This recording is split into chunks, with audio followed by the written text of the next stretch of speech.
భగవంతుడు సృష్టించిన ఈ భూత కోటిలో 4 రకముల జాతులున్నవి. అవి ఏమంటే సుర, నర, తిర్యం స్థావరములు. ఈ 4టిలో సురజాతి ప్రథమమైనది. రెండవదని పరిగణింపబడుతున్న నరజాతి గొప్పది. ఎందుకంటే మానవులకు కనుటకు కనులు, వినుటకు వీరులు, అనుటకు నోరు, కొనుటకు చేతులు, చనుటకు కాళ్ళు కలవు. దేనిని కనుట? భగవంతుని కనుట. దేనిని వినుట? భగవత్ కథలను వినుట. దేనిని అనుట? భగవన్నామమును అనుట. దేనిని కొనుట? భగవత్ తీర్థమును కొనుట. ఎచ్చటికి చనుట? భగవదాలయమునకు. ఇవి గానిచో తక్కిన జంతువులతో మానవుడు కూడా సమానుడే కదండి. అందుకే కమలాక్షి రక్షించు కరములు కరములు అన్నారు పోతనామాచ్యుల వారు. మన కరములతో ఆ కమలాక్షి రక్షించాలి, కర్ణములతో భగవత్ కథలు వినాలి. కాలక్షేమో న కర్తవ్యం క్షీణమాయు దినే దినే యమస్య కరుణా నాస్తి కర్తవ్యం హరికీర్తనం అని చెప్పింది భారతం. నామ సంకీర్తనం యస్య సర్వ పాప ప్రణాశనం ప్రణామో దుఃఖ శమనః తం నమామి హరిం పరం అని చెప్పింది శ్రీమద్ భాగవతం. అందుచేత నేను చెప్పబోయేటువంటి కథ శివ పర్యటన హరికథ. ఈ కథను రచించిన వారు కడలి వీరదాస్ భాగవతార్ గారు. ఈ కథను నాకు బోధించిన గురువర్యులు కీర్తిశేషులు శ్రీమతి బి ఉమా చౌదరి భాగవతారిణి గారు. అలాగే నాకు ఈ హరికథ భిక్ష పెట్టిన కపిలేశ్వరపురం శ్రీ సర్వారాయ హరికథ వేద పాఠశాల వ్యవస్థాపకులు, అలాగే నారాయణదాసు గారి 161వ జయంతి ఉత్సవముల సందర్భంగా ఇక్కడ ఎందరో పెద్ద కళాకారులకు హరికథా గానాన్ని ఏర్పాటు చేశారు. చిన్నదాన్ని అయినప్పటికీ గురువర్యులు బుర్రా పద్మనాభ శర్మ గారు నన్ను ఇక్కడకు ఆహ్వానించారు. ఇక్కడ హరికథా గానాన్ని చేయడానికి నా అదృష్టంగా భావిస్తూ, అలాగే కృష్ణయ్య గారికి, అలాగే మా హరిదాసులకు శృతి మాత లయపిత అన్నారు. మానవులకు తల్లిదండ్రులు ఎలాగో మా ఈ హరిదాసులకు వయోలిన్ మృదంగం అలాంటి వారండి. నాకు వైలన్ మీద సహకరిస్తున్నటువంటి శ్రీనివాస్ శాస్త్రి గారికి, అలాగే మృదంగం మీద సహకరిస్తున్నటువంటి కాపవరపు సుబ్బారావు గారికి, వారి పాద పద్మములకు నా హృదయపూర్వక నమస్కారాలు తెలియజేసుకుంటూ, అలాగే 10 ఏళ్ల క్రితం నేను ఇక్కడ హరికథ గానాన్ని చేశాను శ్రీ సర్వారాయ హరికథ పాఠశాల తరపున. మరలా ఇప్పుడే రావడం కనుక ఒక్కసారి గట్టిగా గోవింద నామస్మరణ చేద్దాం. పూర్వము వెండి కొండపై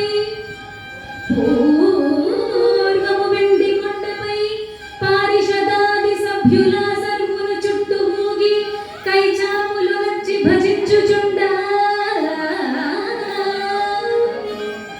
పూర్వము వెండి కొండపై పారిషదాది సభ్యుల సర్వుల చుట్టూ మూగి కైచాపులు వచ్చి భజించుచుండా. ఆ చేరువును కామధేనువు వృషేంద్రులైదింటితో తిరుంగుట పార్వతి చూచి నవ్వగని వచ్చి సురాజుని కైట్లనం. నవ్వగని వచ్చి సురాజుని కైట్లనం.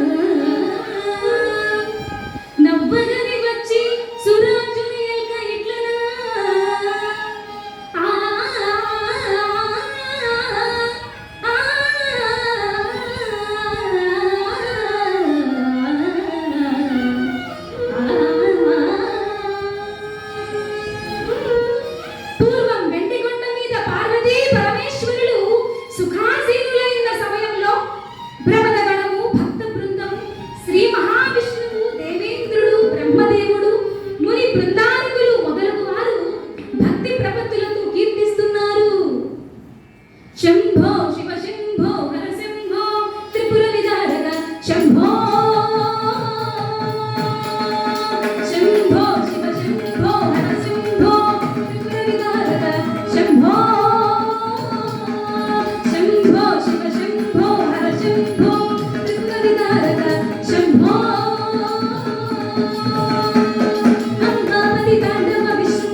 శంభో శివ శంభో హరసింహో త్రిపుర వినాయక శంభో.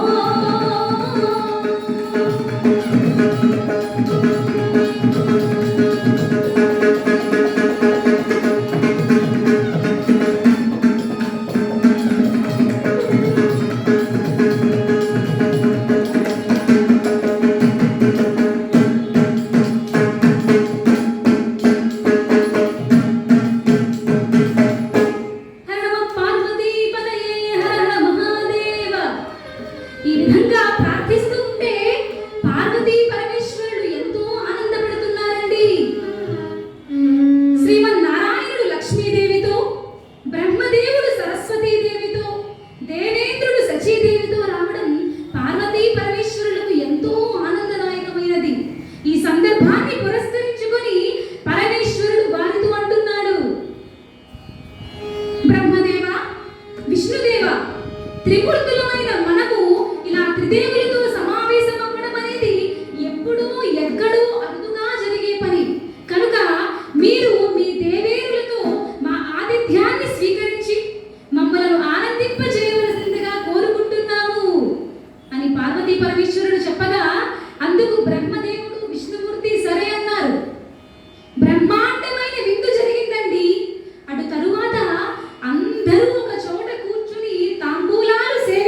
ఉబ్బి తప్పి పడిపోవడంతో సరిపోయే. అయినా వీళ్ళు కొలచినా తలచినా పిలవకపోయినా నాకేమి తక్కువ? అలా కైలాస శిఖరానికి వెళ్ళి చల్లనైన పిల్లగాలులు మెల్ల మెల్లగా వీస్తూ ఉంటే ఆ పిల్లగాలులకు అటు ఇటు పచారులు చేస్తూ ఉంటే మనస్సుకు ఎంత ఆహ్లాదం అని మెల్లగా లేకపోయిందండి పార్వతీదేవి. పరమేశ్వరుడు అది గమనించి పార్వతి అని ఆమె చేయి పట్టుకుని ఎక్కడికి వెళ్ళబోతున్నావు అని అన్నాడు. స్వామి, ఎక్కడికో లేదు నాథా, అలా చల్లగాలికని. దేవి, నీవు చల్లగాలికి వెళుతున్నావు వేడి గాలికి వెళుతున్నావు తెలుసుకోలేనంత అమాయకుణ్ణి కానుసుమా. ఈ భక్తులంతా నన్ను కొలుస్తున్నారు తలుస్తున్నారు అనే కదా నీ బాధ. అమాయకురాలా, నా శరీరంలో అర్ధ భాగానివైన నీకు మాత్రం ఈ పూజా పునస్కారాలు చెందవా? కనుక నా మాట విని మారు మాట్లాడక నా పక్కనే కూర్చో.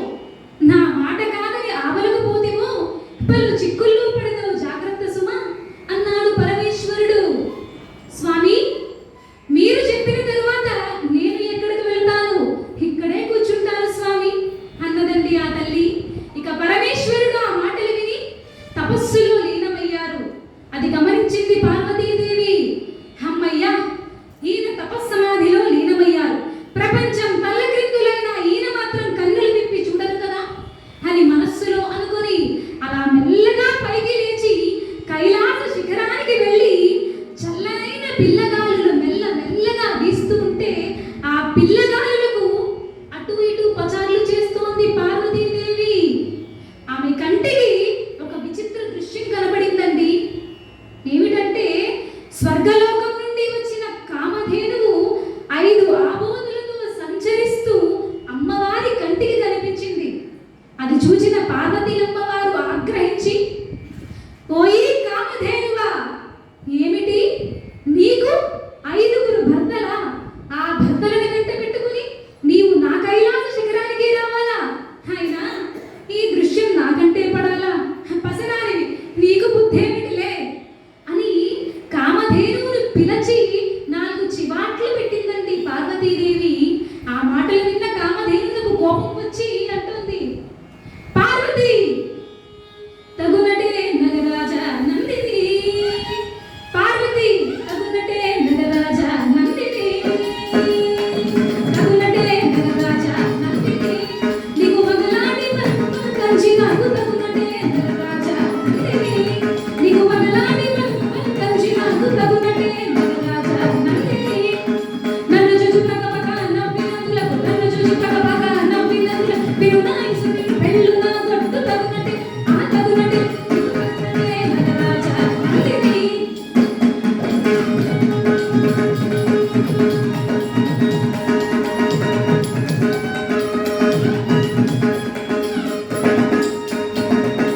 ఎప్పుడన్ పొరపడి ఇలకి పూజనినా,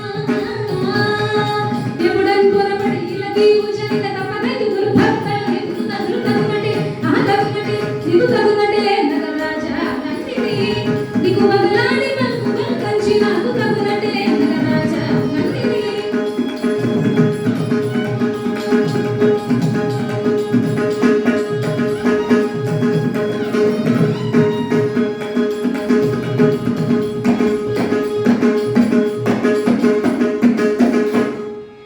పార్వతి, నా భక్తుల సమక్షంలో నన్ను తిట్టి ఎగతాళి చేసి పగపగమంటూ నవ్వావు.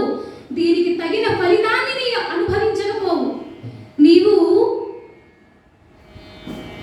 ఆడబిడ్డగా జన్మించెదవు. పలువురి పెద్దల సమక్షంలో నీవు తీరనైన పరాభవం పొందెదవుగాక అని కామధేనువు శపించిందండి. అది విన్న పార్వతీదేవి కంటికి కడివెడు కన్నీరు కారుస్తూ భర్తను సమీపించి, నాథా, నాథా అని అన్నది. ఆయన మెల్లగా కన్నులు తెరచి చూచి, దేవి, ఏమిటి నీ బాధ అన్నారు.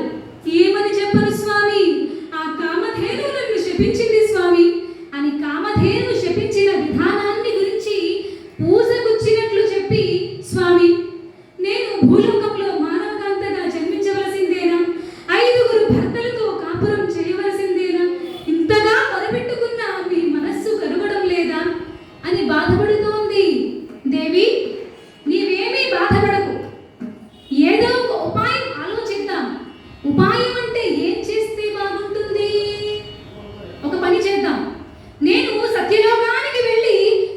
సృష్టికర్త బ్రహ్మదేవునికి నీ శాప కారణాన్ని చెప్పి అతడేదైనా ఉపాయం చెబితే అలా చేద్దాం, సరేనా? స్వామి, సరేనా అంటూ ఇంకా ఇక్కడే ఉన్నారేమిటండి, త్వరగా బయలుదేరండి అని చెప్పింది.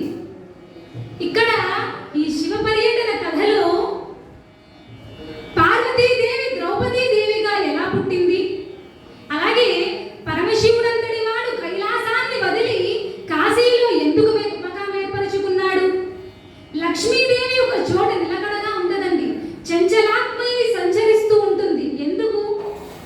మహాభారత యుద్ధం 18 రోజులు 18 అక్షోహిణీల సేనతో కురుక్షేత్రంలో యుద్ధం జరిగింది. ఎందుకు? అలాగే ఆడవాళ్ళు గమనించాలి, ఆడవాళ్ళు గడప లోపల నుండి భిక్షం పెట్టరాదు, గడప దాటే భిక్షం పెట్టాలి. ఎందుచేత? ఇత్యాది ప్రశ్నలకు సమాధానమే ఈనాడు నేను చెబుతున్న శివ పర్యటన హరికథ. జయ ఇందిరారమణ గోవింద. శ్రీ ఆదిభట్ల నారాయణదాస శిష్య ప్రశిష్య సంఘం వారు ఈ హరికథను ఏర్పాటు చేశారు కదా. మాకెందుకు ఈ చింత అని మీరు భగవన్నాము అనకుండా ఉంటే కుదరదండి.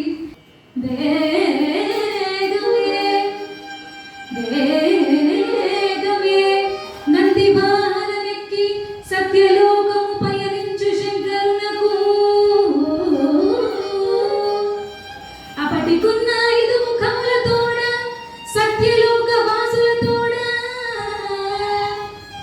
ఎదురు వచ్చి సన్నుతించే శ్రేష్ఠ భక్తి, ఎదురు వచ్చి సన్నుతించే శ్రేష్ఠ భక్తి.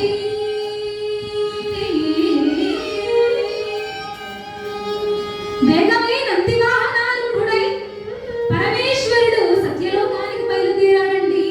అక్కడ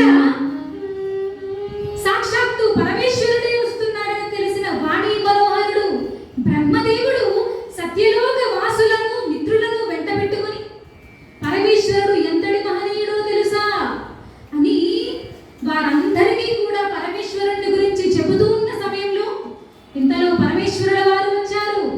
ఆయన్ని చూచి ఆనందంతో బ్రహ్మదేవుడు 2 చేతులతో నమస్కరించి ప్రార్థిస్తున్నాడు ఈ విధంగా.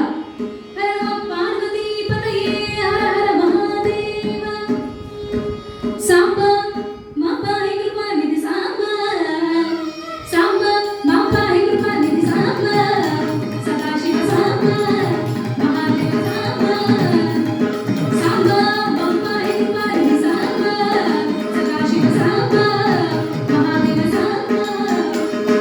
అంబోరు అంబోజ శాస్త్రమోదిలింగ క్షత్రియ ప్రతిష్ఠాపితం మంగళం సంపీడమ కదంబ విజృంభ సాంబ మాంభాగి సాంబ.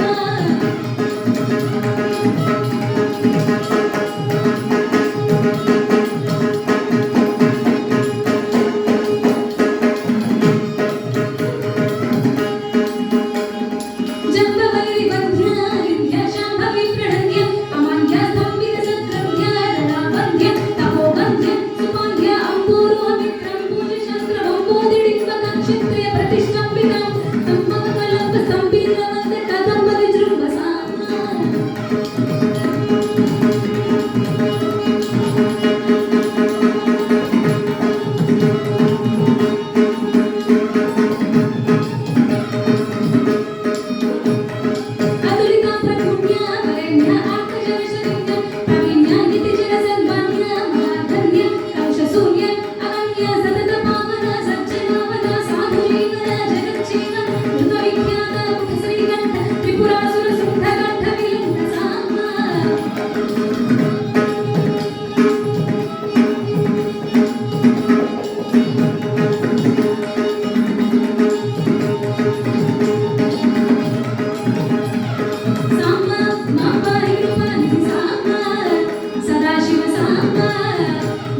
ఐ జగదంబ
వారే యమునా తీరే ఎవరికి ఎవ్వరురా జీవ ఎవరికి వారే యమునా తీరే ఎవరికి ఎవ్వరురా జీవ ఎవరికి ఎవ్వరురా జీవ ఎవరికి వారే యమునా తీరే ఎవరికి ఎవ్వరురా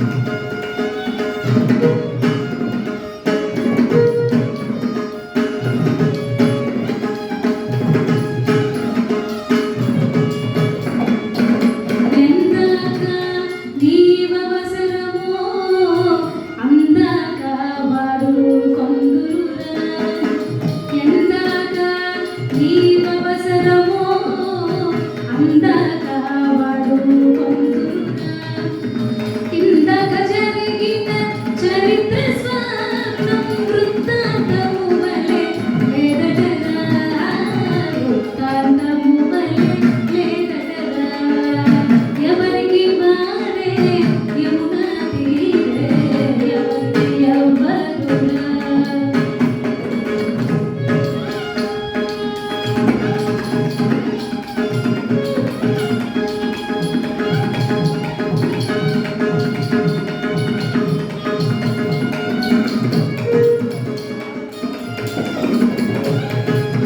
ప్రకృతి రోజు రోజడుగడుగునకు పాఠము నేర్పుట వినలేదా ప్రకృతి రోజు రోజడుగడుగునకు పాఠము నేర్పుట వినలేదా వికృత లక్షణము విడచి నీలో వికాసవలు కనరాగా వికృత లక్షణము విడచి నీలో వికాసవలు కనరాగా వికాసవలు కనరాగా ఎవరికి వారే యమునా తీరే ఎవరికి ఎవ్వరురా జీవ ఎవరికి వారే యమునా తీరే ఎవరికి ఎవ్వరురా జీవ ఎవరికి ఎవ్వరురా జీవ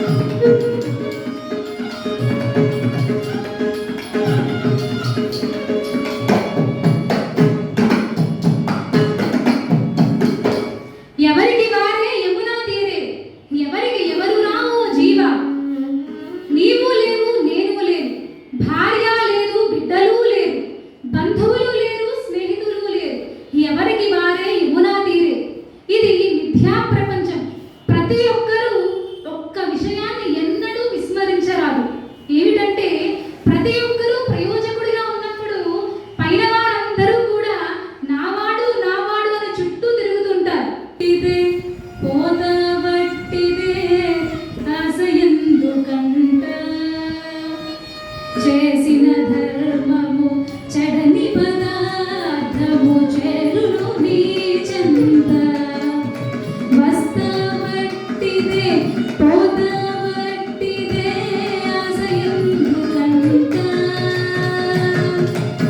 వస్తవట్టిదే పోతవట్టిదే ఆశయందుకంట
వస్తువు ఏమైనా తెస్తున్నామా, పోతూ ఏమైనా పట్టుకుపోతున్నామా?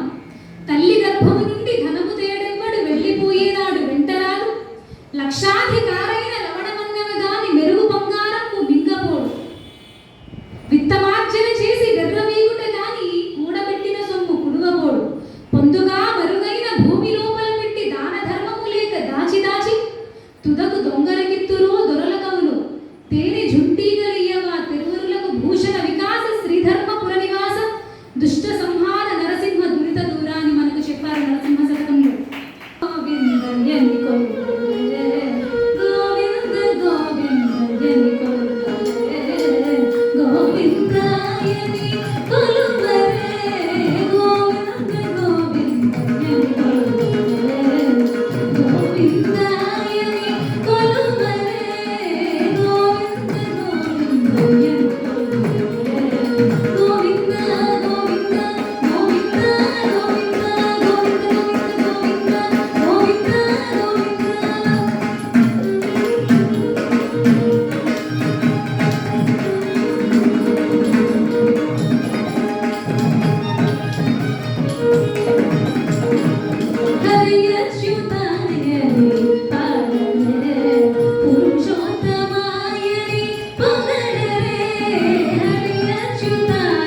పిల్లలు నా భార్య అంటూ వెళ్ళడానికి చూస్తున్నావా? వెళ్ళు వెళ్ళు, నీవు ఎలా వెళతావో నేను చూస్తాను అని ఊడిపోయిన శిరస్సు మరలా వచ్చి చటుక్కున పరమేశ్వరుని చేతికి అంటుకుపోయింది. అది చూచాడు. ఓహో అని మరలా పరుగు పరుగునా వచ్చి కాశీ గంగా నదిలో స్నానం ఆచరించి మరలా చేతిని విదిలించి కొట్టాడండి. ఆ చేతిని అంటుపెట్టుకుని ఉన్న శిరస్సు ఊడిపోయి ఊరి పొలిమేర దాటి పడింది. ఓ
ప్రార్థిస్తూనే ఉండండి, కానివ్వండి అని చెప్పారు. ఇక ఇంద్రాది దేవతలు కూడా పరమేశ్వరుణ్ణి ప్రార్థిస్తున్నారండి. ఈశ్వర గిరిజావర దయనేలరార శుభంకర, ఈశ్వర గిరిజావర దయనేలరార శుభంకర, ఈశ్వర గిరిజావర దయనేలరార శుభంకర, ఈశ్వర గిరిజావర దయనేలరార శుభంకర, శాశ్వతంబుగ నిన్ను నమ్మిన వారము, శాశ్వతంబుగ నిన్ను నమ్మిన వారము, శివశంకర ఈశ్వర.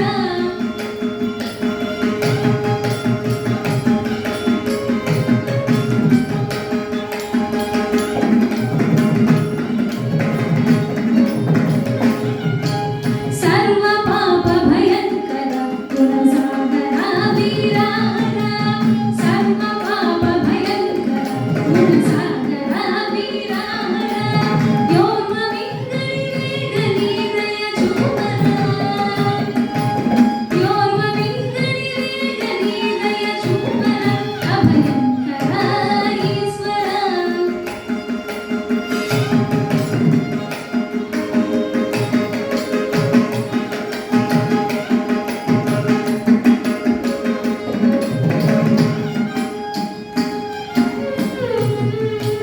సానిధ మాదనీశ్వర, సానిధ మాదనీశ్వర, దని సనీద మదనిద మగ మగరి సగ మదనీశ్వర,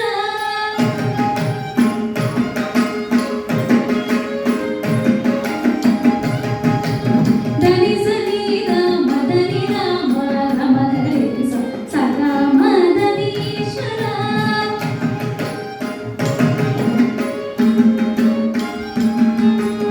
సారి సనిదని సనిద మద గమదనీశ్వర,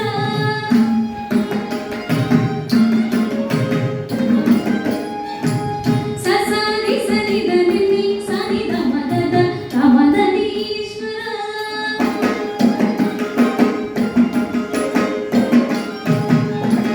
సస సరి సరి దని నిన్ని సనిద మదద గమదనీశ్వర.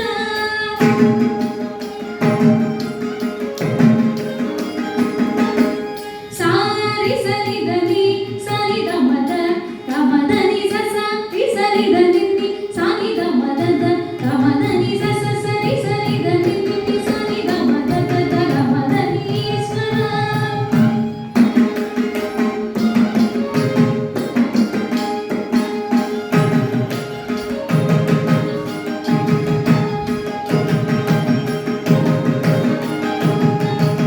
సారి సనిదని సనిద మద గమదని సస రి సనిద నిన్ని సనిద మదద గమదని సస సరి సనిద నిన్ని సనిద మదద గమదనీశ్వర.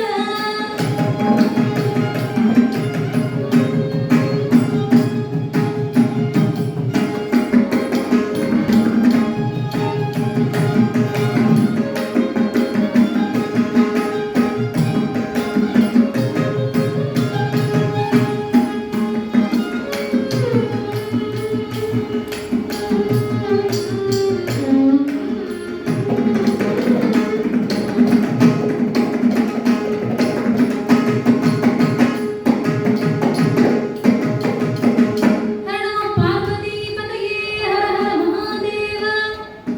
ఇక ఇంద్రాది దేవతలు ఈ విధంగా ప్రార్థిస్తున్నారండి.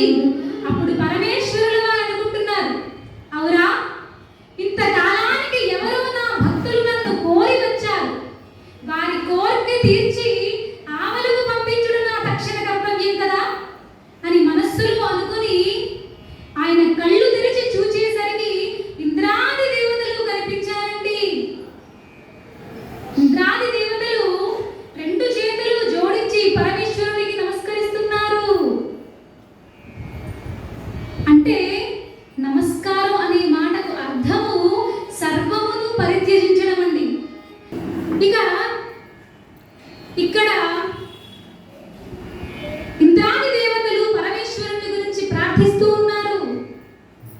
ప్రార్థిస్తూ ఉంటే పరమేశ్వరుడు కన్నులు తెరిచి, అవురా, ఇంతకాలానికి నా భక్తులు ఎవరో వచ్చారు, వారి కోరిక తీర్చి ఆవలకు పంపించడం నా తక్షణ కర్తవ్యం కదా అని కన్నులు తెరిచి చూచేసరికి ఇంద్రాది దేవతలు కనిపించారు. స్వామి నారాయణమూర్తి, మీరు కూడా వచ్చారా? వీరందరినీ వెంటబెట్టుకుని వచ్చారా? కారణం ఏమిటో తెలుసుకోవచ్చునా స్వామి? ఏమున్నది స్వామి? త్రిపురాసురుల యొక్క దెబ్బకు తట్టుకోలేక ఇంద్రాది దేవతలు గడగడ ఆడిపోతున్నారు. వారికి మీరున్నారని తీసుకుని వచ్చాను కనుక మీరు త్రిపురాసురుల్ని సంహరించి దేవతలందరికీ ఉపకారం చేసి పెట్టాలి అని చెప్పగా పరమేశ్వరుడు చెప్తున్నాడు, స్వామి నేను త్రిపురాసురుల్ని సంహరిస్తాను, కానీ ప్రస్తుతానికి నేను ఈ కాశీ పొలిమేరు దాటి బయటకు పోవడానికి వీలు లేదు. అదేమిటి స్వామి? అదేమిటా అని జరిగిన వృత్తాంతమంతా చెప్పాడు. స్వామి సరే, నేను ఆ హత్య సంగతి చూసుకుంటాను అని చెప్పి విష్ణుమూర్తి ఆ హత్య పడిన చోటకు వచ్చి ఘోరమైన తపస్సు చేశాడండి. తపస్సు చేయగా ఆ హత్య కోరలు బారగా చాచి జుట్లు విరియబోసుకొని భీకరాకారంతో ప్రత్యక్షమై, స్వామి అంటబిడ్డ బ్రహ్మాండ నాయక ఆది మధ్యాంతరహిత, మీరు నన్ను గురించి తపస్సు చేయడమా స్వామి? కారణం ఏమిటో చెప్పండి స్వామి అన్నది. అందుకు విష్ణుమూర్తి అంటున్నాడు, హత్య పరమేశ్వరుడు కాశీ పొలిమేరు దాటి బయటకు పోతూ ఉంటే నీవు వచ్చి అతన్ని పట్టుకుంటున్నావట. అతన్ని విడిచిపెట్టమని చెప్పడానికే వచ్చాను. అందుకు హత్య అంటుంది, స్వామి మీరు ఏమైనా చెప్పండి చేస్తాను, కానీ పరమేశ్వరుల వారిని మాత్రం ఎట్టి పరిస్థితిలోనూ విడిచిపెట్టను. ఎందుకంటే శివునినే శిక్షింప ఎవడైనా మగవాడు వాడు చేసిన పాడు పని అట్టినయ్యా. అండబిడ్డ బ్రహ్మాండ నాయక ఆది మధ్యాంతరహిత, మీరు ఏమైనా చెప్పండి చేస్తాను. శివునినే శిక్షింప ఎవడైనా మగవాడు వాడు చేసిన పాడు పని అట్టినయ్యా. స్వామి కనుక నేను పరమేశ్వరుని ఎట్టి పరిస్థితిలోనూ విడిచిపెట్టను స్వామి అని చెప్పింది. ఓహో, పరమేశ్వరుని విడిచిపెట్టకపోతే పోయింది, కానీ నలుగురు ముందు నా పరువు పోతుంది, దీనికి ఏదో ఒక మసిపూసి వారేడు కాయ చేయాలి అనుకొని, హత్య నీవు శివుణ్ణి ఊరికే విడిచిపెట్టనక్కర్లేదు, దీనికి నేను ఏదైనా వరాన్ని ప్రసాదిస్తాను, కోరుకో. స్వామి నిజంగా నాకు వరాన్ని ప్రసాదిస్తారా స్వామి? అయితే ఎప్పటి నుండో నాకు తీరరాని ఆకలి బాధ స్వామి అని చెప్పింది. అందుకు విష్ణుమూర్తి అంటున్నాడు, హత్య నీకు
తీరరాని నా ఆకలి బాధ తీర్చదనన్నారు. నాకు అదే 10,000 స్వామి అని పరమేశ్వరుణ్ణి విడిచిపెట్టి ఉత్తర తీర ప్రాంతములకు వెళ్ళిపోయింది హత్య.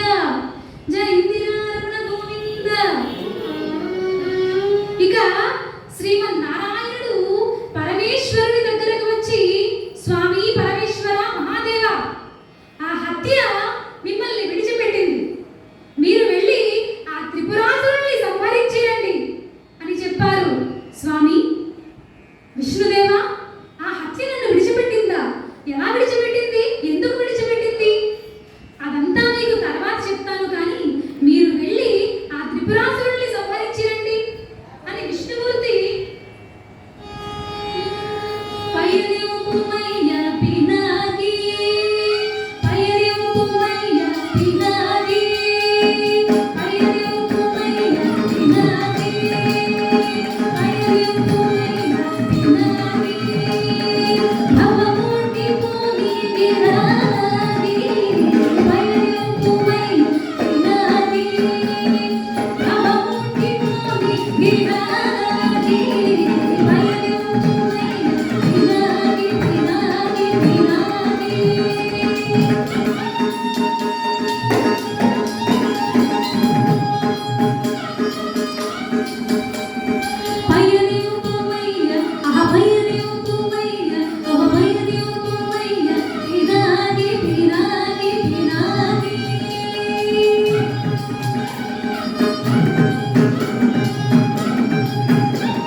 ఈ విధంగా, స్వామి మీరు వెళ్ళి త్రిపురాసురుల్ని సంహరించిరండి అని విష్ణుదేవుడు ప్రబోధించగా, భూమిని రథంగా, బ్రహ్మదేవుడు రథ సారథిగా, సూర్య చంద్రాదులు చక్రములుగా, వాసుకి అనే మహాసర్పం అల్లెత్రాడుగాగా, సాక్షాత్తు శ్రీమన్నారాయణుడు నారిగాగా, ఇంద్రాది దేవతలు సర్వ సామాన్యమైన సైనికుల వలె వెంటరాగా, ఆ త్రిపురాసురుల్ని పోరాడి పోరాడి తన త్రినేత్రం తెరచి వారు ముగ్గురిని 3 బూడిద కుప్పలుగా ఉంచాడు.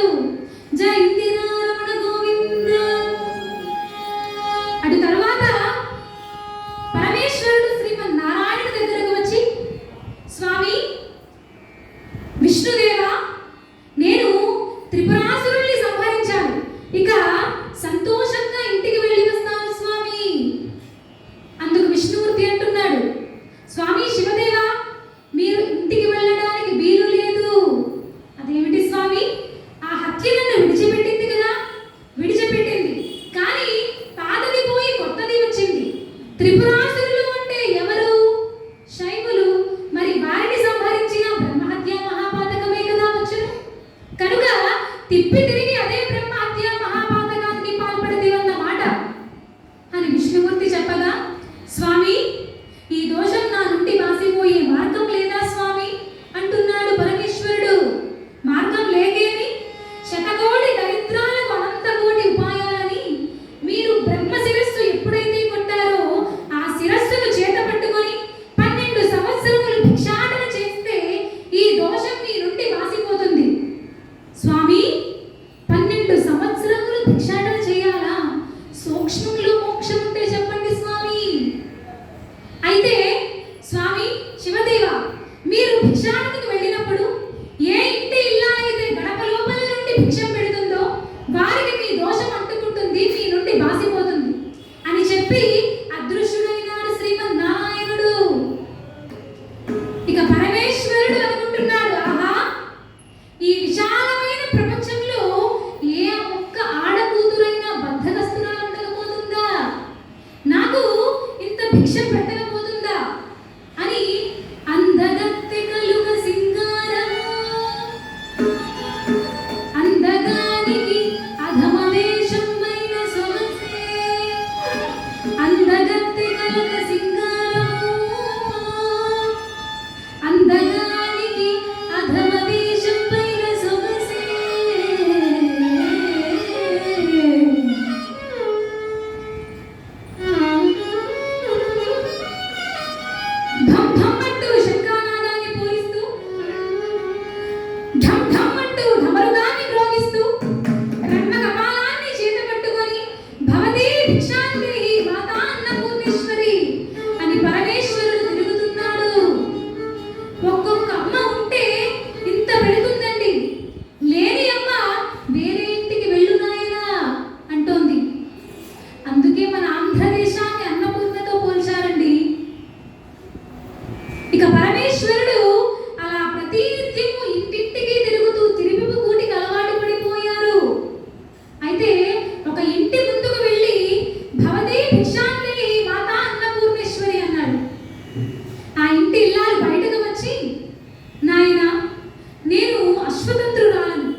అడుగులైనా బయటకు పోవడానికి వీలు లేదు. కనుక వేరే ఇంటికి వెళ్ళు నాయనా, ఏమీ అనుకోవద్దు నాయనా అన్నది ఆ తల్లి. అమ్మా, అడుక్కునేవాడికి 60 ఊళ్ళని నేను వేరే ఇంటికి వెళ్ళకనలేమ్మా అని పరమేశ్వరుడు అలా బిన్ను తిరిగి వస్తూ ఉంటే ఇంతలో ఒక ఆవిడ ఎదురు వచ్చిందండి. ఇదిగో నాయనా, అక్కడ నుంచున్నావు, నీకేం పని? అమ్మా, ఏం పని ఉంటుంది? అడుక్కునేవాడికి అడుక్కోవడానికే వచ్చాను. ఓహో, ఆ ఇంట్లో ఉన్నది నీకు భిక్ష పెట్టిందా? అత్తగారు లేరట, వేరే ఇంటికి వెళ్ళమందమ్మా. ఓహో, అలాగా నాయనా, ఆ అత్తగారిని నేనే, నీకు చెప్పింది మా కోడలే, రా మా ఇంటికి రా అని ఆమె తన ఇంటికి తీసుకుని వెళుతోంది. పరమేశ్వరుడు అనుకుంటున్నాడు, ఆహా, ఎంత దయగల తల్లివమ్మా, వెళ్ళిపోయేవాడిని తీసుకొని మరీ వచ్చి భిక్షం పెట్టబోతున్నావు అని పరమేశ్వరుడు ఆనందపడుతున్నాడండి. ఇక ఆవిడ ఇంటికి వెళ్ళింది. ఏమే కోడలా, ఇలా రా, ఇతన్ని చూసావా? చూసానత్తయ్య. ఏమని చెప్పావే? మీరు లేరని వేరే ఇంటికి వెళ్ళమన్నాను. ఓహో, ఎవడిచ్చాడా అయినా నీకు ఈ ధైర్యం? అయినా నువ్వేమిటయ్యా, ఆమె వెళ్ళమంటే వెళ్ళిపోవడమేనా? అయినా ఈ ఇంటి యజమానురాలు నేను చెప్పినట్లు వినాలి. కనుక ఇప్పుడు నేను చెప్తున్నాను, విను. వెళ్ళి ఇంకో ఇల్లు చూసుకో. అమ్మా, అదేమిటి? ఈ విషయం చెప్పడానికి నన్ను ఇంత దూరం రప్పించావా తల్లి? అయినా నీ పెత్తనం పేళాలేగినట్లే ఉంది. నాకన్నా పిచ్చివాడెక్కడూ నీకు దొరకలేదా అమ్మా అని పరమేశ్వరుడు బాధపడుతూ అలా వెళుతూ ఉండగా అన్నిటికన్నా గడ్డి పరగ తేలిక, దానికన్నా దూది గింజ తేలిక, దానికన్నా తేలికైనది ఈ అడుక్కోవడమే. ఈ అడుక్కోవడము పగవాళ్లకు కూడా వద్దు సుమా అని అనుకుంటూ పరమేశ్వరుడు అలా వెళుతూ ఆలోచిస్తున్నాడు. అవురా, కాశీలో ముక్కు మూసుకుని తపస్సు చేసుకుంటున్న నన్ను లేలే పో త్రిపురాసురుల్ని సంహరించిరండి అని చెప్పి తీరా వెళ్ళి వచ్చేసరికి పాతది పోయి కొత్తది వచ్చిందంటాడు. పోనీ సూక్ష్మంలో మోక్షం చెప్పండి అంటే ఏ ఇంటి ఇల్లాలైతే గడప లోపల నుండి భిక్షం పెడుతుందో వారికి మీ దోషం అంటుకుంటుంది అని చెప్పాడు. నా అదృష్టమో దురదృష్టమో కానీ ఇంతవరకు ఏ ఆడకూతురు కూడా గడప లోపల నుండి నాకు భిక్షం పెట్టలేదు. కనుక ఈ సలహా చెప్పింది శ్రీమన్నారాయణుడే కదా.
భిక్ష పెట్టి వస్తాను.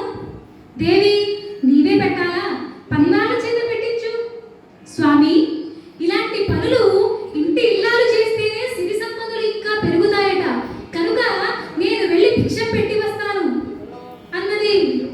సరే వెళ్ళు దేవి అని అనగా లక్ష్మీదేవి వంటగదిలోకి వెళ్ళి బంగారు పళ్ళెరం నిండా అన్నాది పదార్థములు సర్దుతూ ఉండగా పరమేశ్వరుడు ఆకలికి తట్టుకోలేక, భవతి భిక్షాందేహి మాతా లక్ష్మి, నీ అన్న లాంటి వాడరు, ఆకలితో అలమటించిపోతున్నారు, కొంచెం భిక్ష పెట్టు తల్లి అనేసరికి ఈ లక్ష్మీదేవి అనుకుంటోంది, ఆహా, స్వయముగా మా అన్నయ్య ఎలుగెత్తి పిలుస్తున్నట్లున్నది అని అనుకుని ఆమె వంట పదార్థములు సర్దడం మానివేసి తలవాకిడి దగ్గరకు వచ్చి చూస్తోంది.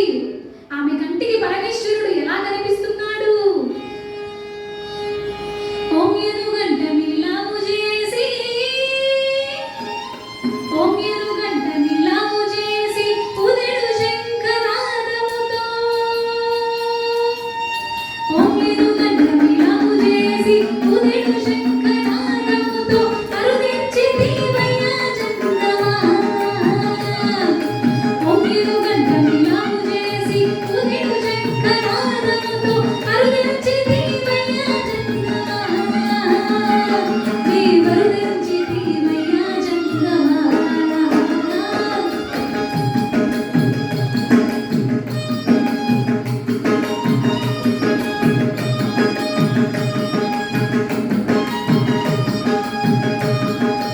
ఓమేను గంట నిలాము చేసి ఉదెడు శంఖనాదముతో అరుదించి దీవయ్యా చందమా, దేవరుదించి దీవయ్యా చందమా.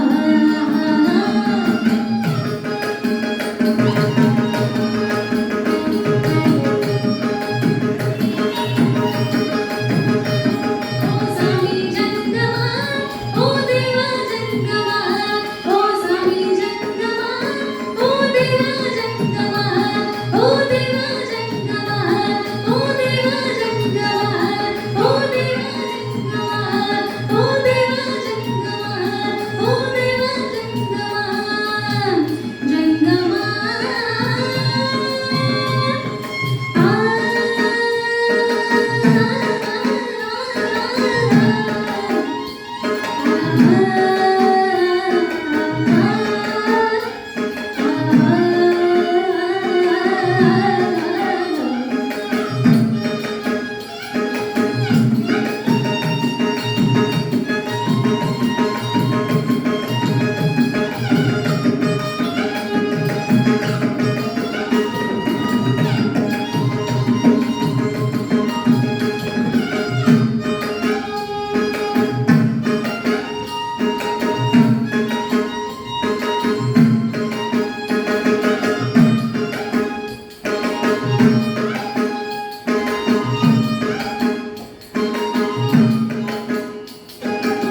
మర్చిపోయాను.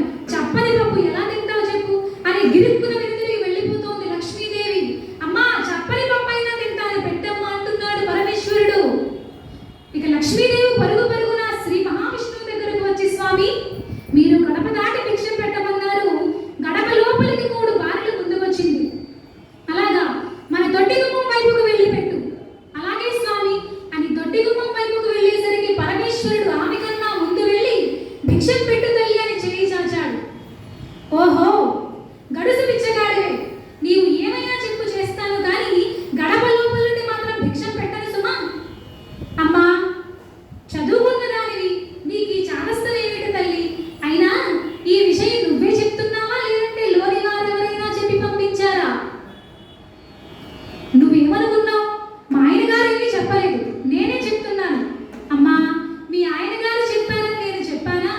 గుమ్మడికాయల దొంగ ఎవరు అంటే భుజాలు తడుకున్నట్టు అని ఈ విధంగా లక్ష్మీ శంకరుడు పట్టిన పట్టు వదిలితే ఒట్టు అన్నట్లుగా లక్ష్మీదేవి పొద్దు పొడిచింది మొదలు పొద్దు గుంకే వరకు వైకుంఠములో ఉన్న ఇళ్ళన్నీ తిప్పుతూ తాను తిరుగుతోంది. పరమేశ్వరునికి ఆకలి మండిపోతోంది. ఒక ఇంటి దగ్గరకు వచ్చి గుమ్మం దగ్గర ఏదో ఒక వంక చెప్పి వెనుదిరిగి వెళ్ళిపోతూ ఉంటే పరమేశ్వరునికి ఆకలి భరించలేక, లక్ష్మి అన్నమో రామచంద్రాయని ఆకలి చిచ్చుకు తాళలేక, లక్ష్మి అన్నమో రామచంద్రాయని ఆకలి చిచ్చుకు తాళలేక, నీవున్న గృహంబున యోగిని వేటికి లేదుమో నంచు మొక్కలినా, అన్నమో రామచంద్రాయని ఆకలి చిచ్చుకు తాళలేక, నీవున్న గృహంబున యోగిని వేటికి లేదుమో నంచు మొక్కలినా, ఇందిరా లక్ష్మి నీ ఉన్న ఇంటిలో నాకు తినడానికి పిడికిడి వెతుకులు లేకపోతాయా అని ఎంతో ఆశతో వచ్చిన నన్ను ఇలా ఇంటింటికి తిరుగుతూ నన్ను తిప్పావు. ఇప్పటి నుండి నీవు చంచలాత్మై సంచరించదవుగాక అని శపించాడు పరమేశ్వరుడు. ఆయన గిరుక్కున వెనుతిరిగి వెళ్ళిపోతున్నాడు. ఏదైనా ఆగుతుంది కానీ కాలచక్రం ఆగదు కదండి. అప్పటితో 12 సంవత్సరములు పూర్తి అయినది. చేతిని అంటి పెట్టుకుని ఉన్న శిరస్సు ముమ్మారు క్రింద పడిపోయింది. ఓహో నీవు కోరి ఈ ప్రదేశంలో పడిపోయావు కనుక ఈ ప్రదేశమంతా బ్రహ్మ కపాలము అనే పుణ్యతీర్థంగా వెలుస్తుంది. దీని యొక్క ప్రాశస్త్యం ఏమిటంటే గతించిన పెద్దలకు పిండ ప్రదానం చేయడానికి కాశీకి వెళతారు కదండి. అలాగే బదరికి దగ్గరలో ఉన్న బ్రహ్మ కపాలము అనే పుణ్యతీర్థానికి వెళ్ళి పెద్దలకు పిండ ప్రదానం చేస్తే జన్మ రాహిత్యం కలుగుతుంది అని పరమేశ్వరుడు ఏర్పాట్లు చేసి సంతోషంగా కైలాసానికి వెళ్ళాడు. కైలాసములో పరమేశ్వరుని చూసి ఆనందించి భక్త బృందము, ప్రమథగణము, పార్వతీదేవి, కుమార వీర గణపతులు పరమేశ్వరుని చూసి ప్రార్థిస్తున్నారు. హరమ పార్వతీపతయే జటాట నీగలజ్జల ప్రవాహ పావిత స్థలే తలేవ లభ్య లభ్యకాంబుజంగ తుంగమాలిక ఢమఢ ఢమఢ ఢమఢ మందిరాన మండ మరువై చకార చండ తాండవం కరోతు శివ శివ ఓం నమః శివాయ.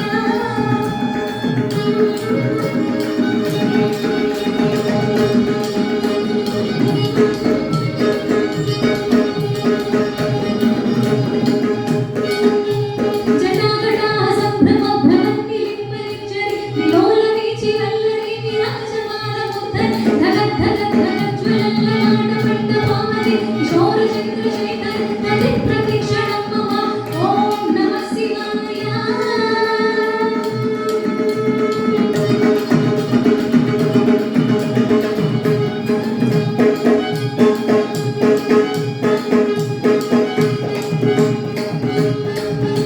ధరాధరేంద్ర నందిని విలాసమందు మందుర స్ఫురంతినంత సంతతి ప్రమోదమాన మానస కృపాకటాక్ష ధోరణి విరుద్ధరుద్ధరామరి దిగంబరే మనో వినోదవేతు వస్తుని ఓం నమః శివాయ. ఓం నమః శివాయ. ఓం నమః శివాయ. ఓం నమః శివాయ. ఓం నమః శివాయ. ఓం నమః శివాయ. ఓం నమః శివాయ. ఓం నమః శివాయ.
చెప్పేటప్పుడు కొంచెం భయపడినా కానీ మనకి అవకాశం ఇచ్చారు కాబట్టి నేను ప్రయత్నించాను. తప్పులుంటే మన్నించవలసిందిగా కోరుకుంటూ, అలాగే శ్రీమద్ అజ్జాడ ఆదిభట్ల నారాయణ